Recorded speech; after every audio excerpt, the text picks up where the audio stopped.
Scott Krueger from Skycanner. He's talking about a topic that I'm very interested in myself, and managing information as a strategic asset or dealing with data assets. That's an interesting topic, I think. Scott, the stage is yours. Yeah, thanks for the intro. It's very similar to the last presenter just before I start. I, as well, am recovering from a broken shoulder. It's this one here. So I feel your pain, but I promise it gets a lot better. Not skiing, cycling, but similar. So I hope, for those of you who are watching this presentation, you don't get jinxed by this shoulder problem here. Okay, so let's get started. I'm going to talk about our journey of turning around the ship when we had a few data problems and took a unified approach to our assets. On the subject of asset, I think we all know that data is the new oil. It is what oils the machine of our business. And we at Skycanner are a data company that operates in the travel domain.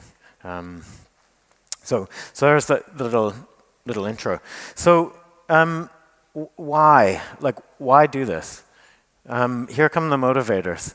So the first thing is that this is my personal one. So some of my travel plans got derailed a few years ago because of the unfortunate Brussels airport atrocity. So I got bumped around all over the place and ended up in Atlanta. Now this was a family vacation, so I had children with me, and the timings were really tight, and I couldn't check in online, and I couldn't figure out why. Why can't I get in? None of my family could get in. I was the lead passenger on the booking. And it all comes down to what you're seeing there with the question mark.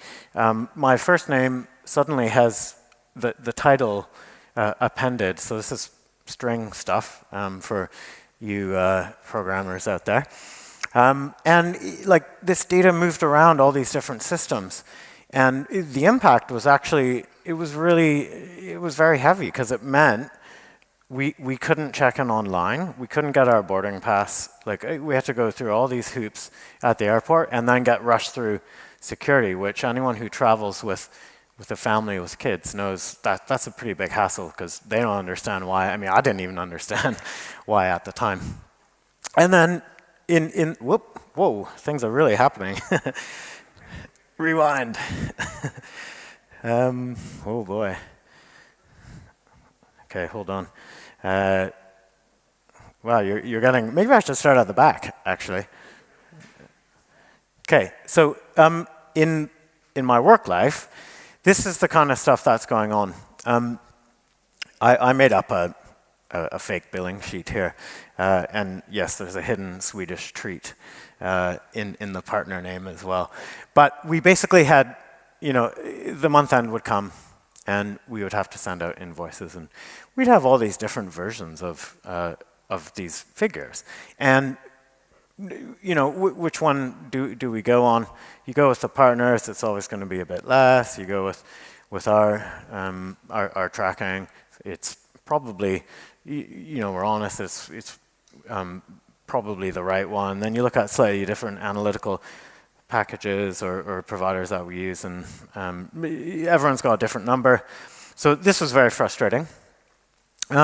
So we had to accept this hard truth that actually our data is everywhere right now. That was a natural and organic thing in our development, but we didn't see it at the time. But this is what everything looked at. So I've put this title here, non-unified, because after all, this presentation's about unifying and the opposite. And you've already seen a few sneak peeks here of where this is all going. And this is a good curve. This is a growth curve. I'm assuming some of you in here hopefully have a similar or have had a similar problem or are facing one right now, and you're somewhere starting to grow, and your systems are maybe feeling the strain, or you've got figures that aren't adding up. So that's where we were. It's a nice problem to have, but it also brings challenges itself. This one is the final straw on the camel's back.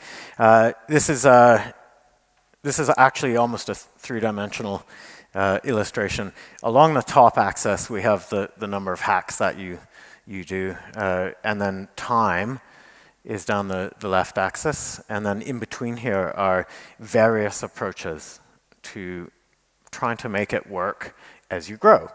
And many of you will recognize even before the table, probably a spreadsheet or something, and then you add some more data, then you turn it into a database, then you add some more databases, and then suddenly you've got this like single point of failure. You've got a database. Okay, enough's enough. We need to do something. So what did we do? We stopped investing time and work into making these things work. So no more normalization, no more ETLs. Let's actually go right back, drop what we're doing, so drop tools. So this is difficult stuff.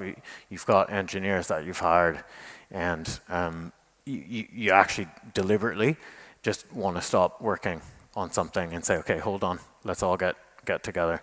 So this is what we did, and we developed a new strategy.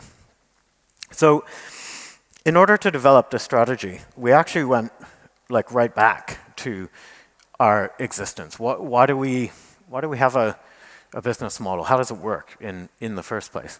And on the left side of this, what you're actually seeing is how travel sales were done and have been done prior to our model, and on the right is our model, and we basically connect travelers and the travel providers together, and we encompass those other two things in the middle is the online travel agents, that's OTAs. I hate acronyms, so I'll try and explain them when we see them. And this GDS thing this is the ancient thing that you see people typing on a 1970s computer in the airport. It still exists, and a lot of APIs still interface with those, including ourselves. So we just try and tidy this up a bit. And that's one of the keys here. A vision. I know it sounds simple, but we needed a vision because we were this data engineering team inside an organization that's growing. Remember the curve? And but we were kind of we were one of these teams that were like, oh, those are the data guys. They do this stuff, but they're not the ones that are doing the visually appealing and the customer stuff. So we need to raise the profile of the team. So we came out with a strategy, a simple strategy, and then we shared it around. We made sure people knew what we were doing, why we weren't, I'd mentioned the stop working on this stuff. We're gonna redo this, and we're gonna realign. So we just said, hey, okay, let's have it so that every decision we make is based on complete, timely, and accurate data. So there's that picture again. And if you turn that one on the left on its side, then we're really actually just talking about a platform, a market platform. On one side, we have producers. On one side, we have consumers. So there it is again. By this point, we'd learned, okay, actually, this was how we coped during growth. So our business was growing. We had new partnerships, we had new data sources, we had new data consumers, and every time these new sources came, we started gluing them together and connecting them in this spaghetti diagram, and that's what was causing a lot of the issues. That's why the figures were coming out incorrectly or differently in different systems. And it also is probably why my name got flipped around and I couldn't check in. So we made this decision to re-architect this what you see in front of you. Now, I actually borrowed this from, this is from a great article written by a person by the name of Jay Krebs. If you just search I heart log, it was very inspirational for me. It's a really good value proposition for making a big change in your data infrastructure. And indeed, it's what's behind the thinking of introducing the Apache Kafka project, which is now turned into a big success and is adopted by a very high percentage of mature businesses out there. And the unique thing here is that this actually was so simple that it was at the heart of our business anyways. So it might have been a little bit of a coincidence, but by taking the time to go back and look at these things, we could then see, okay, hold on, there is actually a really easy approach to this problem, and it sits within our business as well. This is another important, someone earlier today had said, make sure you have diversity in your team so you can see these things. This is the platform. It's what was in that question mark on the previous slide. I won't go into too much detail about the components, but on the left-hand side, we have all the data ingestion, the producers of data, and on the right-hand side, we have the consumers of data and how we create data products for value, both internally and externally for customers. So when we built this platform, remember we're still working in a world that's not quite working, but it's hanging by a thread. The figures are getting generated. But we also had to move the whole engineering organization onto a new platform at the same time, which sounds obvious, but it does have some challenges. So one way of ensuring success there was to start making very simple but opinionated statements. So for example, I have this client that sits right beside your Kafka cluster.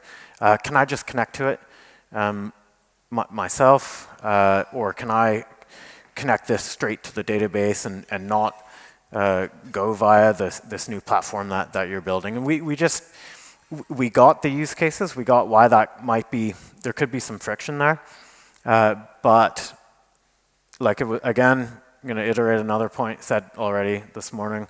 Sometimes you have to step back in order to go a little bit forward. And indeed, that's what we did with all these teams. We gave them support and said, okay, look, write your data through this interface, and then you'll pick it up at the other end. It'll be all done for you. You won't have to do those integrations in the long run. Okay, so challenges along this journey. No matter what data system you're building, there are constraints, and you will find them as you're going along. I think the most important thing is what you do when you find them, and that, of course, is change. So learn what happens, and then don't be afraid to stop and drop and re-strategize at whatever level that happens. So we had to do this a number of times as we were rolling out this new platform, trying to adopt new consumers, but also existing ones and migrate them over. Quality. Data quality is always one of these things that is really easy just to shove under the carpet or throw behind the sofa for another time. That doesn't mean it's the right thing to do. And everything is a trade-off. So you want speed of development and engineering. You might trade off quality for that. My advice in the long run is try and work quality into the loop somehow. So one technique that I'm really fond of is trying to have the data producers and consumers, particularly if they're already inside your organization, have them talking to each other. So when somebody says, hey, this output data sucks, like maybe it's a data scientist or another engineer, then rather than you get involved in it as a data engineer or a data practitioner, get those two people together and use some collaboration tool. I've shown a Git repository where maybe you can get some data validation rules, work on them together, and then apply them through a data processing pipeline. So close that loop on quality. Try to resist trading it off completely if you're doing a big migration. So how do you organize your data organization? This was a big one, because we're a growing team. We needed more people. The first thing we tried was looking at the components in a data pipeline and saying, OK, let's make teams around these components. So this is what we did. We had a team for data ingestion, one for the unified log itself, like all the Kafka and data transport stuff, stream processing, archiving, and more transport, and then the data science and reporting and analytical functions at the other end. This was good, like it worked for when we needed it, but we started to find silos and knowledge silos, and there was ownership only in one area of that platform, and we didn't find it was a sustainable thing for our growth. So we changed. Again, we stopped and we reorganized ourselves and said, OK, hold on, let's turn this, in this case, let's turn it on its side and say, let's look at all of these processes slightly differently and then reform our teams. So we did. We reformed our teams. The engineers really liked it because it gave them a chance to work on some new tools, some new technologies, and most importantly, from an ownership perspective, we were able to support and develop these services faster. Your organization. So change. Like, fine, we were changing. This is great. We raised the profile of the data engineering organization, but the job isn't done there. You need to also change your whole culture, your organizational culture. If you want to be truly data-driven, then everybody needs an acceptable baseline of data literacy. So we did some education programs for all staff, and we still do this, and it's very active. We have internal training just to raise that bar a little bit for anyone in the organization. So I've called out here that the problem with data engineers and data scientists is that that's what they are, which is great, but what it means is that they become the go-to people for questions and answers, and that's not what you want. You want people to get it from the data itself. So train the people to get the data themselves, run some programs and some education. Trust me on this, it really does work, and everyone will be using some of the great tooling and dashboarding out there, and it'll free up your engineers, and they'll make even cooler stuff for your customers. When we turned that diagram on the side and we had a larger team looking after services, at the same time that we did this, we looked at this engineering philosophy. This is from Amazon Web Services. And basically, from the birth of a service to the death of a service, that same team will operate it from creation to operation and then to deprecation. And that really helps with the ownership thing. So like not a development thing and then an operations thing, not even a DevOps thing, like it's DevOps plus all of the product features, so full stack. Then there's the products. So we're all sitting on mountains of data. I don't think anyone really is utilizing it all. that's where the creativity and the art comes in. So our approach, we knew this all along, that, hey, we've got terabytes of data, we need to turn it into stuff. What are we going to do with it? So we actually started at the left-hand side here with organizational value before we turned it into customer value, users of our products and services. So all of our operational diagnostics, internal tooling, and then all the way through to partners, the travel providers, and then customers, which would be you guys on your mobile apps and desktop. So there's never a shortage of what you can do with these things.